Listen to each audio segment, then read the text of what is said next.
Welcome to MBA Solutions. I am Manjunath, working as an assistant professor in the Department of Business Administration at VVCE, Mysuru. If you have not subscribed to our channel, please do subscribe for more videos on managerial economics and management and organizational behavior, and press the bell icon to receive notifications. In our previous video, we discussed what is the meaning of controlling, process of controlling, and types of control. In this video, let us try and understand what are the factors influencing or requirements for effective control. There are some factors which influence better control mechanism in the organization. So let us understand this one by one. First one is tailoring controls to plans and positions. Let us understand this point with an example. The students of a college decides to organize a management fest, and when fest has to happen, they should have different committees, and these committees should have different coordinators, and these coordinators will sit with the team members and plan further activities, like they should have committees for food, hospitality, purchase, sponsorship, stage, etc. And when each committee plans, they should have better mechanism to avoid deviations when they execute the plans. For example, if food committee decides that we will order food for 400 people on the day of management fest, then if the number 400 exceeds to 500 or comes down to 300, then what they are supposed to do has to be a part of the plan. That means they are trying to have a control mechanism when they are executing the plan. So they want to take necessary action, necessary steps for the deviations that has happened or that might happen when they execute the plan. This is what we say we are linking the control mechanism to plan. And when it comes to positions, each committee coordinator will have his own authority and responsibility to perform or execute the plan.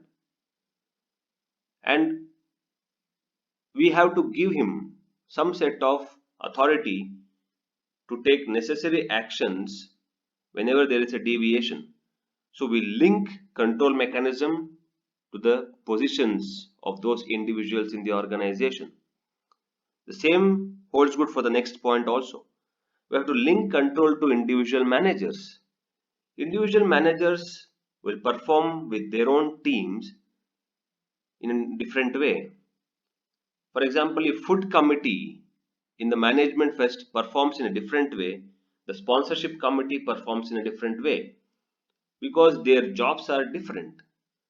The same way in organization, the marketing executives or marketing team performs in a different way and HR team performs in a different way.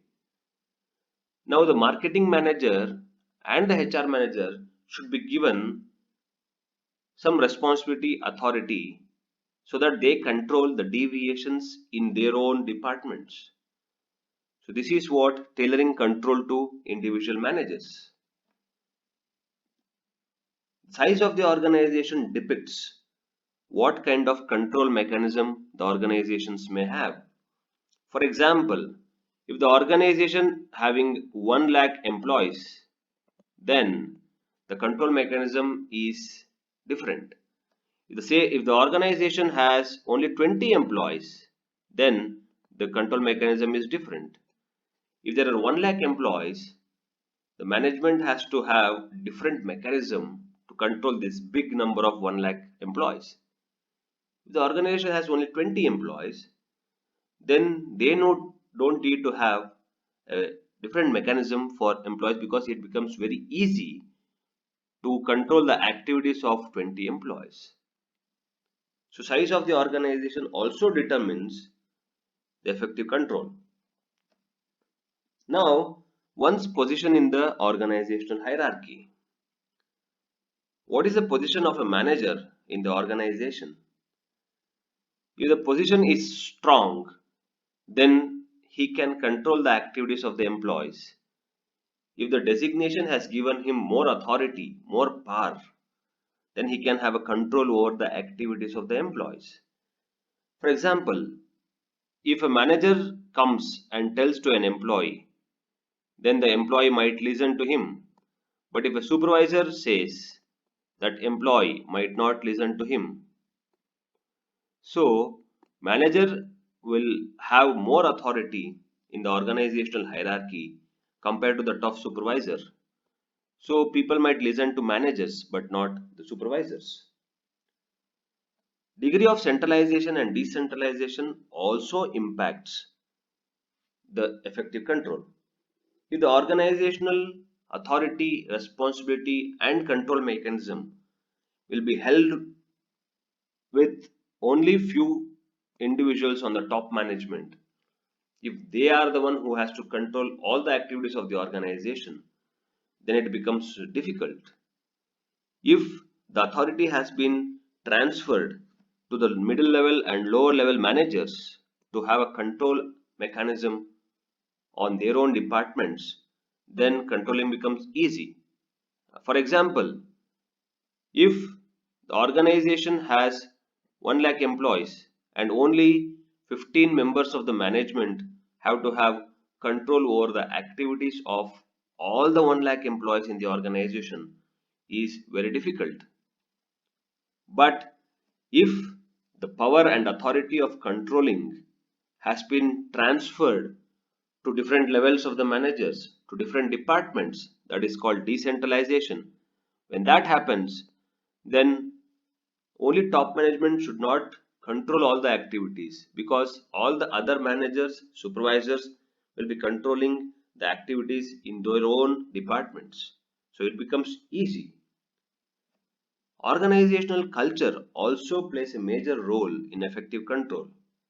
For example, if the leaders in the organization follow authoritative leadership style, then there will be very strong regulation, very strong rules, norms in the organization. So organization may have different control mechanism. If the leader follows participative type of leadership, then it will have a different effect on control mechanism because in participative every employee will have an opportunity to be a part of decision making.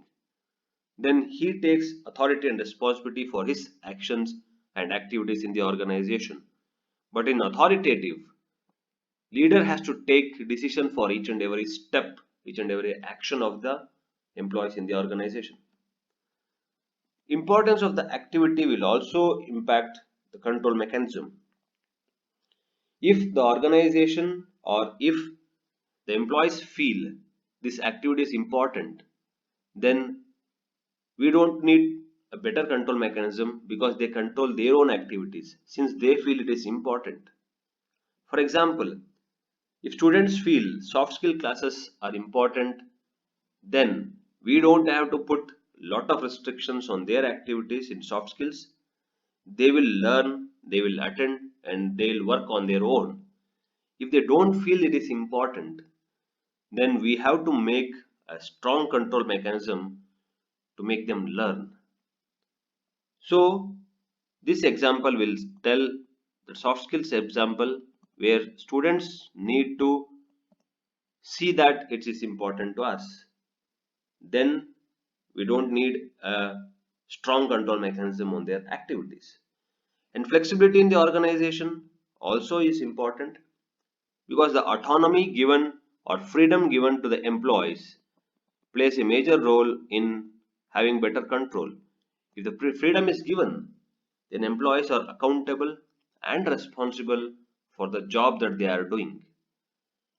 Because of that, we don't need to have a strong action plan for the deviations because if freedom is given, accountability is given, then they will rectify their own deviations in the activities and then they try to have better control mechanism.